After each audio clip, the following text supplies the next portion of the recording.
So thank you again for joining us. My name is Aisha Richardson. I'm a Hi. member of the Black Caucus, and we have Michael Laws, who is our webmaster, who's the chair of the Black Caucus. Hello, So, good evening. Good evening.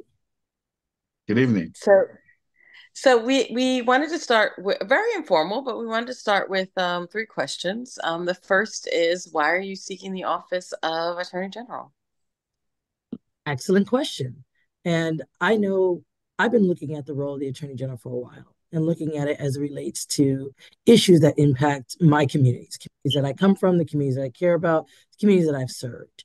And I saw the breadth and the scope of a role that allows us not only to advance public safety by looking at crime and where crime is creating more havoc in our communities, meaning who are the bigger enablers of this crime epidemic? Are they gun distributors, illegal gun distribution? Yes, I know that for a fact. But also looking at areas within the household where people need protections for basic stabilities and access.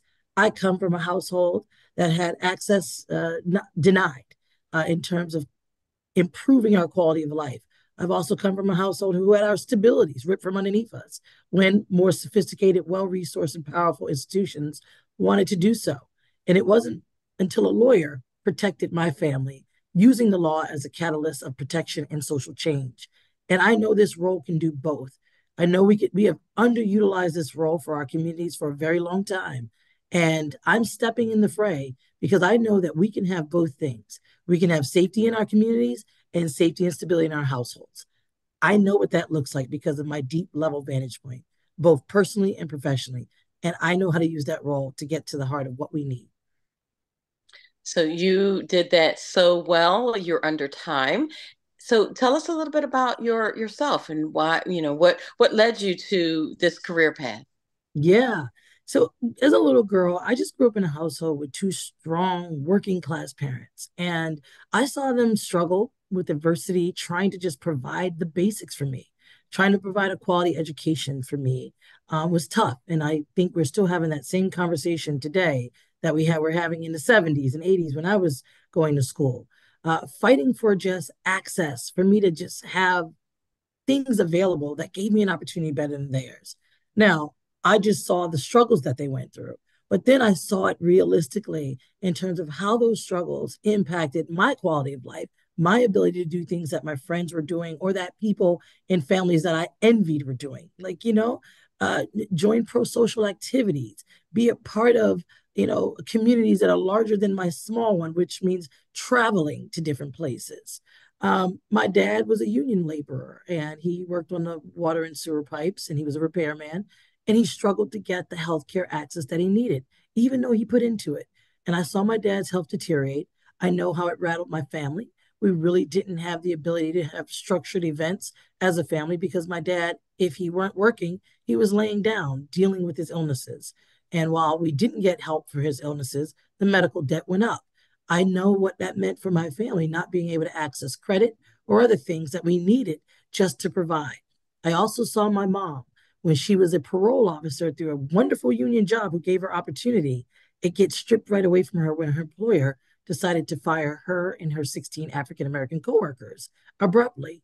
It wasn't until a lawyer sat down in my living room with those women, and they were all women, with those women and said, I have you, I will protect you, and we will fight this. That's the first time I had seen hope in my mother's eyes in terms of fighting more powerful systems. And when that woman, Barbara Onwine, went to court, fought for them, and racial discrimination was exposed, they got their jobs back with back pay. I got my mom back. We got our stability back. And that left an impression on me like no other, that that woman can use the power of the law just to take care of my family the way it did. I want to be a lawyer because I want to protect people that I care about too. So when I got a chance to go to college, I said, I'm not going to stop there. I want to become a lawyer. And then once I became a lawyer and was able to get my law degree, I wanted to use it to protect people against more powerful, well resourced systems that didn't always treat them fairly. All we ask for is a fair shot. Whatever happens, happens. But one thing for sure is that the treatment will be credible, whether or not you like the outcome. And I fought for that on which is we call it defending constitutional rights. And no I guess, position of defending those rights is holier than the other. We just decided to do our job, me as a public defender, in a harder space to fight for those rights to cover more people.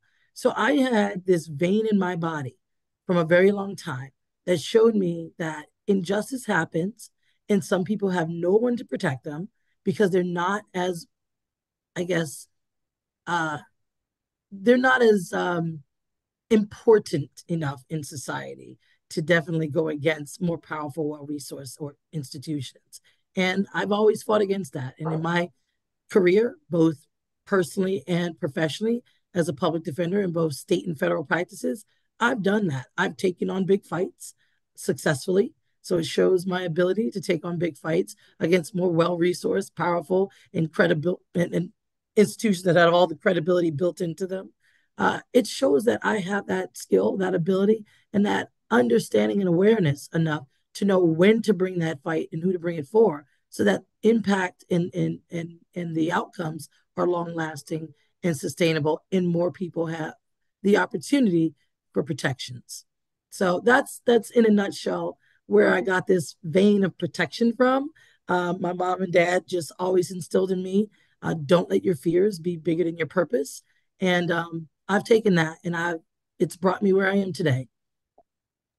So you talked a little bit about women in law enforcement, and we have a vice president that was the Attorney General of California. And so there are issues around holding incongruent ideas in your head, which is crime and crime prosecution, as well as criminal justice reform. Can you talk a little bit about holding those two incongruent ideas in your head a little bit? Yeah. So we can have public safety and decrease racial disparities, decrease racial profiling. We can have both. And a lot of times people talk about these things that they're two different goals of our system. Our system wants to get it right more often than it gets it wrong. And that's a model of reform. I know this system very well. I know what it does well. I know what it doesn't do well. And I know every major decision making point and how it creates or comes to the outcome. That is something that I have done in my professional career as a leader. I have run large systems. I mean, we're talking about the Defender Association of Philadelphia, which is the fourth largest in the nation and has the responsibility of being a justice system stakeholder. I advanced and structured that office so it actually meets the needs of people. And I did that by making sure we put structural components into our early decision making process that allows us to do more fact gathering versus assumption based decision making. It's as simple as that. It's a form of reform that actually advances public safety. And what I did also was create 3 metrics for our justice system practices. And I did this with our city council. I wanted to make sure we had a system that uses taxpayer dollars wisely, that created a structure where we had a fundamentally fair process of information gathering and fact-based decision making. And 3, we wanted a system that actually advanced public safety and didn't make people more desperate. And we looked at every decision making point where we were doing or not achieving those goals and saying, where can we tweak this process so that we achieve those goals? That is, to me, not incongruent. Those are the goals of our system. Our goals of this system should be to always make sure we manage the taxpayers' dollars the way it should be and making sure that we target it where it should be going versus just going through a process because this is what we've known and this is what we've always done. Our goal should be making sure everyone is treated fair, whether you are hero or villain, because fairness is going to allow credibility in our system and it's not going to let us cheat and cut corners. And we should always make sure we're advancing public safety. If we're not, it's deconstructive and it's not worth the money and the dollars that we spend on justice system practices if we are not actually advancing public safety. So for me, crime and criminality should be targeted. It should be a focus. It should be a priority. But we should also look for other ways to deal with social issues that allow us to bring people in, but shuffle them back out to the areas and the professionals that can do a better job at dealing with them so that people will not come back. And also, I wanted to say this. I worked very well with community in violence interruption space. I always was able to create strategic partnerships that filled in the gaps of our system where our system couldn't reach, but also allowed people to have connections to what little supports they already did have and build on that. This is a multi approach issue. Crime, safety, justice, those things cannot be spoken about through one lens. You need someone that knows all vantage points, has worked with all stakeholders, understands how the system works and operates at its best and at its worst. And that's me. So one of the things that I've been talking about with folks who are in the violence prevention space is that the violence prevention space is being funded by crime prevention dollars. And so wouldn't it be an interesting concept to look at violence prevention as a function of public health? And so then you can start resourcing other dollars to be able to look at holistic approaches to violence prevention. That's what it always should be. But our narrative becomes so soundbite-ish, right? Because it allows us to use dollars and focus dollars and funnel dollars into one area, which is law enforcement. Because when you stoke fear, you can manipulate the opinions of people as to where to base our focus and priorities. That drives the dollars. That drives all these other things because people think it's too much to swallow the ocean to actually look at it as a public health crisis. But those things can be implemented and dealt with. We've done it before. We see it actually working now. In Philadelphia, crime and violent shooting has gone down 28% since we started investing in those communities that are on the ground, that are closer to the people, that are deeply, probably are not even seen by people in official spaces. And they're working with them to understand what are the household needs, what are the household issues. And they're pulling in other professionals to make sure that we have access to mental health wellness. We have access to people who can deal with crisis and manage crisis in such a way. But those things are still scarce and far and few between. As we keep talking about mental health and mental wellness, we say that we have a lot of access, but we really don't. I've seen it. Look, unfortunately, we all have families that have someone that we know that are in these situations. And this issues only exacerbate when we can't get the help that we need. People adaptive mask, people mask with drugs and then try to escape the realities of their lives. But these are areas that we have to really kind of connect. And this role does do that. This role is a watchdog for healthcare institutions that deny access to healthcare, deny insurance coverage for things like mental health and long-term drug addiction to certain communities. I've seen it. I used to try to get my clients into certain programs that I knew would help stop the cycle, but they were denied insurance coverage. Why is that? Why is the most vulnerable population who needs these support services denied these types of insurance coverages for opioid addiction, for mental health addiction, for trauma? This is where we have to start making sure that our insurance companies, our healthcare organizations are doing the work that we need them to do because safety depends on it. If they don't, they're only going to become our problem. Excuse me, I'm sorry. No, no, no, that's okay. Everybody's dealing with all of the repercussions of congregating. So I have two more questions, and we'll try to wrap this up in about 5 minutes. The first is, what's your road to victory? And then the second is, there was a lot of success with the judicial candidates running as a team, and we know that we don't have straight ballot voting anymore. And how would you feel about running with the the auditor general, and the treasurer together? I'll start with the last question first. I think that would be a dream team because guess what? The Democratic Party doesn't have a woman reflected in our leadership. And I think that's a disadvantage for us right now, especially when women's issues are right now on the ballot. And I mean on the ballot. People are coming out because they are afraid of what's happening to us. And they're afraid for their daughters, their nieces, whatever young women that they're dealing with, because the first people whose rights were taken away and delineated were women once the Republicans got what they needed to structurally take that away.